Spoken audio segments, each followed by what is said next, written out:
yang menjadi sebuah milik kita, keduniaan kita. Ketika kita diperhadapkan dengan ujian, pencobaan yang bersumber dari iblis dan setan yang selalu mengganggu anak-anak Tuhan. Maka di sini firman Tuhan akan memberikan kita pelajaran-pelajaran supaya kita dapat kalahkan kuasa-kuasa kegelapan itu. Firman Tuhan yang kita perhatikan terambil di dalam Matius 4 ayat 1 sampai 11. Matius 4 ayat 1 sampai 11. Berikut firman Tuhan ini pencobaan di padang gurun. Matius 4 ayat 1 sampai 11. Dan kita mau membaca firman Tuhan ini secara bersama-sama. Jikalau sudah ditemukan, katakan amin. Kita akan baca bersama-sama dengan hitungan ketiga. 1, 2, 3. Maka Yesus dibawa oleh kepada padang gurun untuk dicobai iblis. Dan setelah berpuasa 40 hari dan 40 malam, akhirnya lapar Yesus. Lalu datanglah pencoba itu dan berkata kepadanya, jika engkau anak Allah, berkatalah supaya batu-batu ini menjadi roti. Tetapi Yesus menjawab, ada tertulis, manusia hidup bukan dari roti saja, tetapi dari setiap firman yang keluar dari mulut Allah. Kemudian iblis membawanya ke kota suci dan menempatkan dia di hubungan bait Allah. Lalu berkata kepadanya, jika engkau anak Allah, jatuhkanlah dirimu ke bawah, sebab ada tertulis mengenai Allah, ia akan memerintahkan malaikat-malaikatnya, dan mereka akan menatang engkau di atas tangannya, supaya nantimu jangan terjatuh kepada batu. Yesus berkata kepadanya, ada pula tertulis, janganlah engkau mencobai Tuhan Allahmu.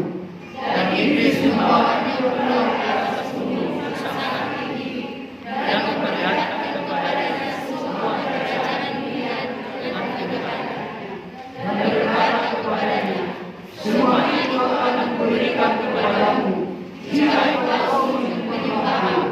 Maka berkatalah Yesus kepadanya, kenyanglah iblis, sebab ada tertulis, engkau harus menyembah Tuhan Allahmu, dan hanya kepada Dia sajalah engkau berbakti.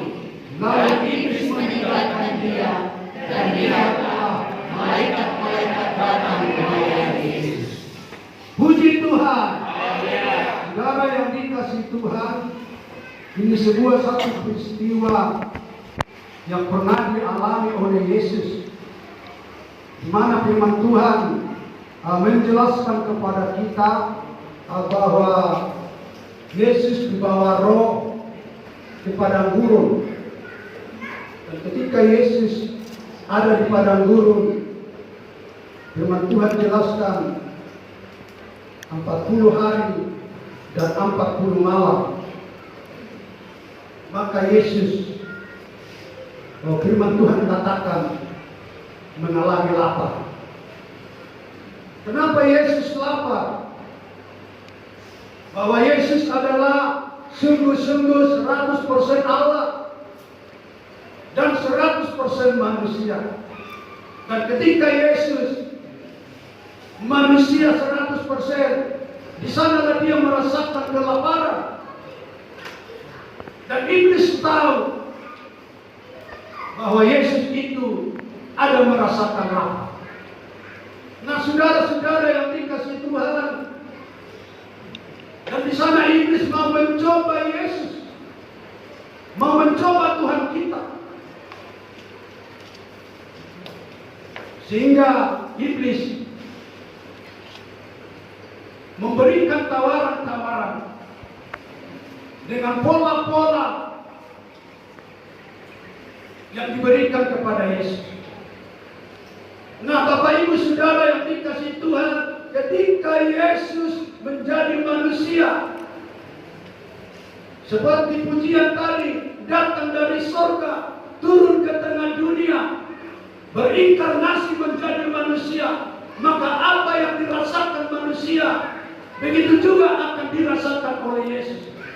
Dan lewat itulah saudara, Bapak Ibu kekasih dalam nama Tuhan, sampai akhir zaman ini, manusia selalu diperhadapkan dengan masalah-masalah, dengan pencobaan-pencobaan yang sesungguhnya itu adalah bersumber dari iblis, bersumber dari setan, untuk tujuannya mencobai manusia. Apakah manusia itu sungguh-sungguh kuat dan mampu berjalan mengiring Tuhan bersama-sama Yesus di dalam dunia yang penuh dosa dan kejahatan.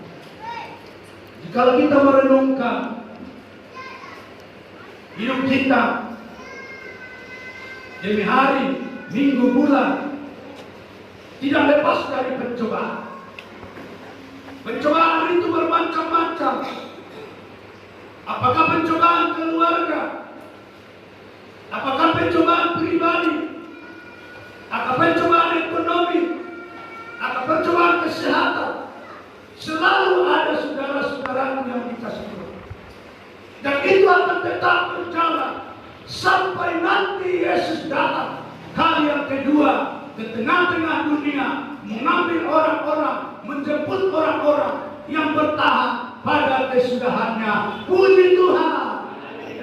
Dan hari ini, saudaraku yang dikasih Tuhan, perlu kita perhatikan firman Tuhan ini. Dan kalau kita sadar bahwa pencobaan itu tidak akan lepas dari saya, tidak akan lepas dari saudara, tidak akan lepas dari pemuda-pemudi, tidak akan lepas dari setiap anak-anak Tuhan.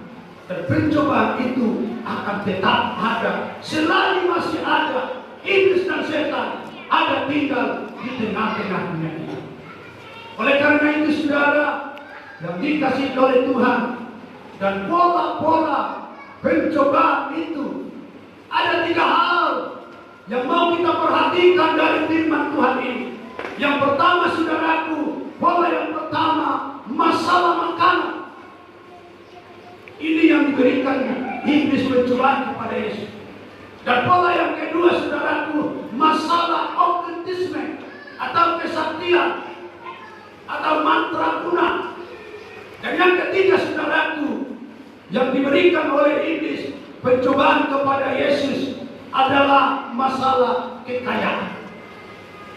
Nah saudara yang dikasihi Tuhan, ketika Yesus dicobai iblis,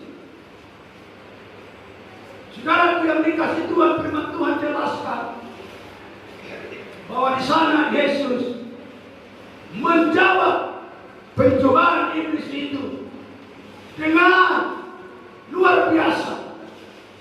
Dan Yesus menjawabnya dengan firman Tuhan. Dan ini sekarang hari ini mau Tuhan bagikan kepada kita lewat firman-Nya ini, agar kita mampu lewatkan, selesaikan, kalahkan pencobaan-pencobaan yang silih berganti iblis berikan bagi saudara. Tidak terkecuali, apakah itu bagi ibu-ibu, bagi bapak-bapak, bagi pemuda-pemudi, bagi remaja, bahkan bagi anak-anak. Iblis selalu tawarkan ini dan selalu sajikan ini kepada anak-anak Tuhan, saudara-saudaraku yang dikasihi Tuhan. Dan kita bersyukur kalau Tuhan kita yang maha dahsyat, yang maha ajaib, yang maha berdaulat, hari ini Dia berikan segala cara saya untuk kita dapat atasi semua yang dilakukan oleh iblis bagi setiap kehidupan kita, saudara-saudaraku yang dikasihi oleh Tuhan. Kita perhatikan bagaimana Tuhan menangkal atau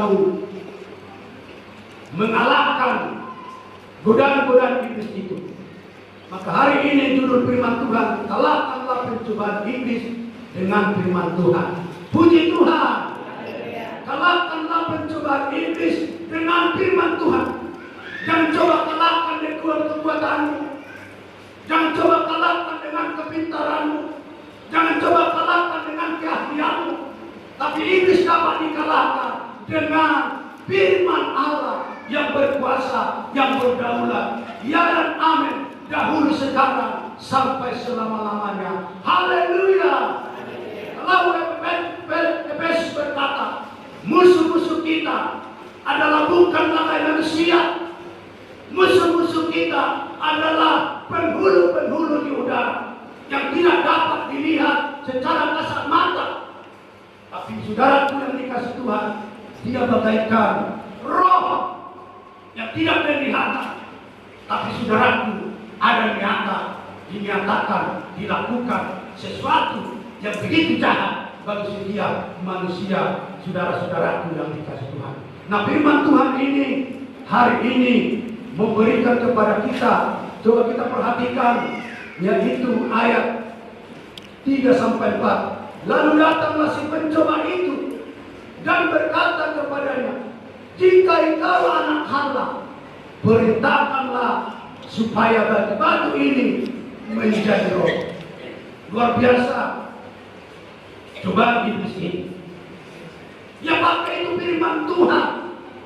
Dia pakai firman Allah untuk mencoba Yesus. Tapi Yesus saudara pun menjawabnya dengan firman Tuhan. Yesus pun menjawab dengan firman Tuhan. Bagaimana Yesus saudaraku menjawabnya? Tetapi engkau menjawab, tetapi Yesus menjawab, ada tertulis, manusia hidup bukan dari roti saja, tetapi dari setiap firman yang keluar dari mulut Allah. Nah, ini saudaraku menjadi satu cara bagi saudara dan bagi saya untuk kita menghadapi iblis dan setan ini. Harus kita patahkan, harus kita kalahkan dengan kuasa firman Tuhan. Puji Tuhan. Saudara yang dikasih Tuhan, bahwa roh batu itu dan batu kecil menjadi roti sebenarnya tidak bakalan sulit bagi Tuhan. Batu besar pun Tuhan mampu, Tuhan sanggup, dia ubah menjadi roti. Tapi ketika itu dilakukan oleh Yesus, maka apa yang terjadi? Maka Yesus akan bisa, saudaraku, tergoda. Maka Yesus, saudara-saudaraku, akan bisa jatuh oleh karena perintah iblis.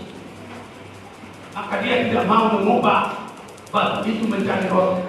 Sesungguhnya batu itu tidak terlalu sulit bagi Yesus, tidak terlalu sulit bagi Allah untuk mengubah batu itu menjadi roti. Tapi saudara yang dikasih Tuhan, ketika Yesus mau mengubah itu, maka Yesus ada dapat diperintah iblis, ada dapat diperintah setan. Maka Yesus katakan, saudaraku yang dikasih Tuhan, dalam firman Tuhan ini ada tertulis, manusia hidup bukan hanya roti saja, tetapi dari setiap firman yang keluar dari mulut Allah. Dan ini saudara-saudaraku menjadi satu cara kita yang diajarkan Tuhan hari ini ketika saudara menghadapi yaitu pencobaan-pencobaan dari iblis. Apakah itu pencobaan sakit? Apakah itu pencobaan kelemahan? Apakah itu pencobaan rumah tangga? Apakah itu pencobaan ekonomi? Percayalah dan katakan firman Tuhan ini, saudara akan dicoba. Apakah itu lewat ekonomimu? Iblis akan mencoba kepada saudara dan kepada saya, kepada kita. Tapi kita mau katakan dengan seperti apa yang dikatakan di firman Tuhan ini, dikatakan Yesus itu, bahwa manusia bukan hanya hidup dengan roti saja, tetapi hidup dengan firman Allah yang keluar dari firman Allah. Puji Tuhan. Itulah kekuatan kita, itulah kehidupan kita. Firman yang hidup itu, ketika itu ada dalam hidup kita, percayalah semua dapat diubah bagi setiap masalah persoalan kita yang kita alami, pribadi lepas pribadi, keluarga lepas keluarga, di dalam setiap kehidupan kita. Haleluya. Dan yang kedua, saudaraku yang dikasih Tuhan, firman Tuhan ini mengatakan Jika engkau anak Allah, jauhkanlah dirimu. Saya ulangi. Lalu berkata kepadanya, jika engkau anak Allah, jauhkanlah dirimu ke bawah, sebab ada tertulis mengenai engkau, ia akan memerintahkan malaikat-malaikatnya, dan mereka akan menatap engkau di atas tangannya, supaya kakimu jangan terantuk kepada batu. Ini yang kedua dicobai oleh iblis Yesus. Dan dia percobaannya melalui firman juga. Oh, firman berkata, kata iblis itu, saudaraku yang dikasihi Tuhan, engkau akan ditangkap. Licik juga iblis ini, pandai juga iblis ini, pintar juga iblis ini. Tetapi demikian juga Yesus menjawabnya, saudara-saudara. Yesus berkata kepadanya, ada pula tertulis, janganlah engkau mencobai Tuhan Allahmu. Janganlah engkau mencobai Tuhan Allahmu. Itu yang menjadi jawab Tuhan Yesus. Artinya Bapak Ibu Saudaraku, ketika iblis itu membawa Yesus ke atap rumah, itu katakanlah itu gereja ini, andai kata saudara atau ada seorang kita dibawa ke saling gereja ini, lalu iblis berkata ada firman Tuhan, memang kita percaya kepada firman Tuhan, tapi dipakai iblis firman Tuhan itu untuk mau mengecoh kita, supaya kita, artinya saudara-saudara yang dikasih Tuhan, kita jangan salah tafsir firman Tuhan. Kita belajar bagaimana sebenarnya firman Tuhan ini, agar kita, saudaraku, jangan mati konyol. Bisa dibayangkan ketika Yesus mau jatuhkan dirinya dari atap yang paling tinggi, maka itu adalah sebuah yang konyol.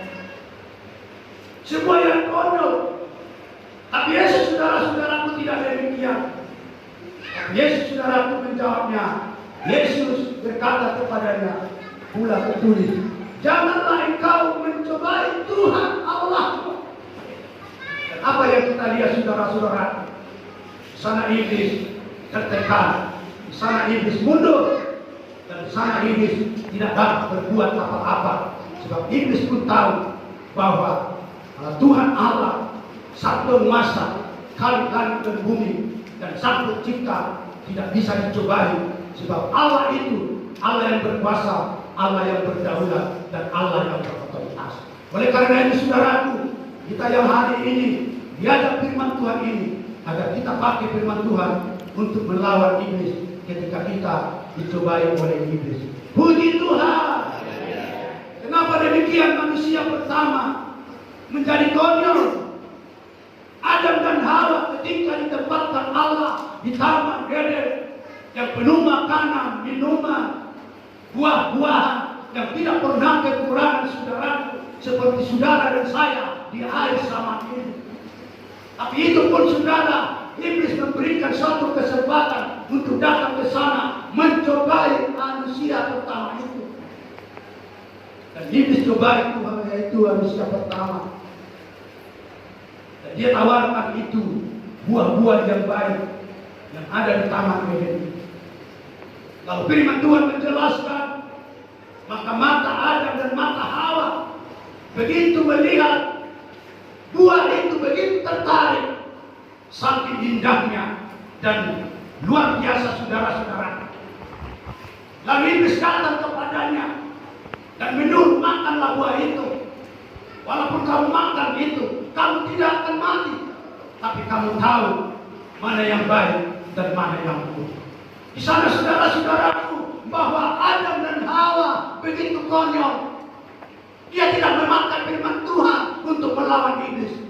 Maka apa yang terjadi, saudaraku? Maka Adam dan Hawa pada saat itu jatuh ke dalam dosa dengan sangat luar biasa, saudara-saudaraku yang dikasihi. Si pencoba ini, setan iblis ini, selalu mencobai oleh setiap manusia. Jangankan manusia, firman Tuhan menjelaskan, Yesus sendiri, anak Allah yang berkuasa itu, dicobai iblis. Apalagi saudara dan saya Ya sama ini iblis bisa mencobai. Apakah itu melalui anak akan dicobai? Apakah itu melalui suami akan dicobai? Apakah itu melalui keluarga akan dicobai? Apakah itu melalui penyakit akan dicobai? Oleh karena itu saudaraku yang dikasih Tuhan, supaya dia dapat kita kalahkan ini pencobaan dari iblis, mari kita tetap pakai firman Tuhan di dalam setiap hidup kita, sebab firman Tuhan ini sungguh berkuasa di dalam kita untuk melawan kuasa kegelapan. Puji Tuhan.